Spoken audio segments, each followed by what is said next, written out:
question is, we're now in the early days of an administration that is behaving in a radical fashion relative to anything we've seen in our lifetimes. And I want to just point out that all of those who said to people like you and me, you're being suckers, he's just like the others, you'll see. If he gets elected, I hope he does good things, but it's going to be more of the same. Mm-hmm. Well, you guys turn out to be wrong. That's not true. However, the radicalness and the all-encompassing nature of this wrecking ball approach to what came before puts those of us who have despaired over the course of decades at the corruption of our system in an interesting new spot, one for which we do not have a well-developed perspective, and we don't know how to respond. So the predicament is there is lots of carnage that is going to arise out of the level of disruption represented by the Trump administration. And there's a question about what the right way to respond to it is, what our obligation is as people who have values, who are in part at some level responsible for this person having taken power, because we made the case to lots of people that actually there was no choice. And I absolutely still believe that. But is this level of carnage something that we should be decrying? I mean, we're going to be watching thousands of people ushered out of the executive branch. That is going to have massive implications for what the government can do. It's going to have implications for the burden on society of people who don't have a job. There's lots of stuff, and lots of it is going to be negative. And there's a question about, should he not be doing these things because of the disruption, because of the unemployment, because there's no overarching plan with what to do with lots of workers who, let's say they were employed in DEI and now they're suddenly unemployed. Like, how are we to respond? What is our obligation? And there's something I want to avoid, and I want all of the people in our position to avoid, which is critiquing the costs in order to maintain our credibility, right? The real question is not, are there massive costs and are they horrifying? There are going to be massive costs to this, and they will be horrifying.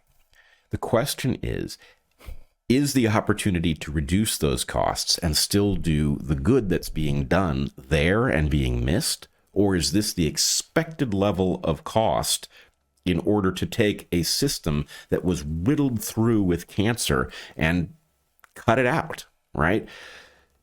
This is a wrecking ball going after a racket, right? This is a wrecking ball taking down the edifice that has housed a racket for decades. I expect there to be carnage. I don't want to be a sucker. I don't want to make excuses for an administration that's doing harm it doesn't need to do. But at the level that we had, we were literally sanctioning the maiming of children in the name of protecting health and honoring diversity. Yep. That is insane. Ending that is a massive good. I don't want to make excuses on the basis that massive good has been done and I'm going to look the other way if unnecessary harm is also done. There are things you and I have talked about we're concerned over.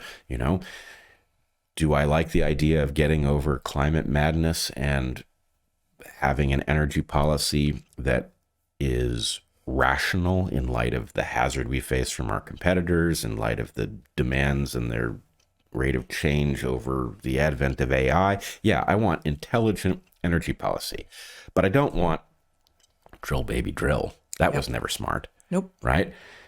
Should we be drilling? That's a question. And where should we be drilling? And what should the standards of that drilling be? Those are all questions I want to, I'm an adult. I'm not saying don't drill, but I'm saying drill, baby, drill is like, hey, let's not be careful about this. We know how to get the oil out and there's going to be some carnage, and that's not my bag. So I want to retain the ability to critique that which actually deserves critique, but I do not want to maintain that ability by critiquing just simply in order that I can later go back and say, well, I was resisting that, you know? Well, it's a little bit, what you're objecting to is the same kind of conversational expectation of, well, I don't agree with everything he says, but, right? Yep. Like whenever you discuss anyone about whom many people have a negative impression, and maybe that negative impression is warranted. Very often it is not. It is the product of an intentional campaign to slander someone. And so in order to get in the door, it feels necessary, less so for you and me now, but it often feels necessary, is to start by saying, like, of course I don't agree with everything, but, and this, I think this is at sort of a broader scale. Like, you know what? We can assume that as you speak, we can assume that you don't agree with everything that is being done. We would like to assume that as adults, we understand trade-offs, and that, I feel like you went back and forth between two analogies there, but the cancer one is apt, that what you're trying to do is kill the cancer before you kill the patient. And so we need a system. We need an American system. But the American system has been so riddled with a cancer, if you will, that it has, and the only tools that we have left at this point, because the cancer is so advanced, is going to do some harm to some parts of the system that we would rather not do harm to. I have not seen anyone propose other ways. The objections and the counter proposals are, it's fine, just leave it the way it is. Like, we need infectious disease research, we need this, we need that. Like, it's not fine, nothing was going well. And if that's your position, that actually what we were doing for the last 4 years, and in fact the last 60 was fine, then we don't see things the same way. Well, there's one part of that I would adjust, which is I'm not so worried about the people who think it was fine. Mm-hmm. What I'm worried about is the people who know that it isn't fine, mm-hmm. and are now going to be hyper-focused on the part of the surgery in which healthy tissue is cut in order to get to the tumor, right? And the point is, I don't like the damaging of healthy tissue either, but unless there's actually a plan in which you get to the tumor without, maybe you've got an arthroscopic plan that gets to the tumor every bit as effectively and doesn't do as much damage to the surface, great, I'm all ears. If that plan exists and the Trump administration is missing it, I want to know, and it's our obligation to point out, hey, you're doing more damage than is necessary to do the good in question. But if the good in question requires the damage being done, I'm up for the damage, because the degree to which our system was compromised in advance of this administration being seated was so profound that there was going to be no way of doing this in a non-disruptive form. It was going to be massively disruptive. And frankly, there's one element of this. Let's take the unemployment part. If you're going to take the bloated federal bureaucracy, which is full of all sorts of unnecessary things, including a vast number of de facto terrorists who have been terrorizing the normal people of the world over DEI, who've mm-hmm. been literally threatening us. You're going to unemploy those people. The proper, I believe, the best solution to that, I do believe we don't want people to be unemployed and to be unable to recover and go do something productive. Right? We want to protect people from becoming homeless.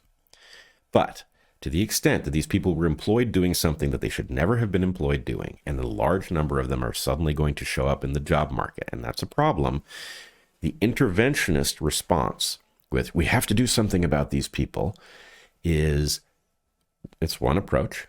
But the other approach is, actually, as crude as it is, markets deal with this, and they deal with it by recognizing that the price of labor has now dropped because there are a lot of employable people, and it makes use of them. So the question is, are you going to beat the market in terms of what you do about the DEI unemployed? Or should you place some protections and allow the market to figure out that it's got a lot of people who need something productive to do, and that we have a lot of new opportunities that we haven't spotted before, and find some way to get those things to meet. Yeah, my only the objection that comes up in my mind there is this is just the beginning, because this is not we are not about to have, let's call it, tens of thousands of people on the job market who really have no skills. This is the tip of the spear.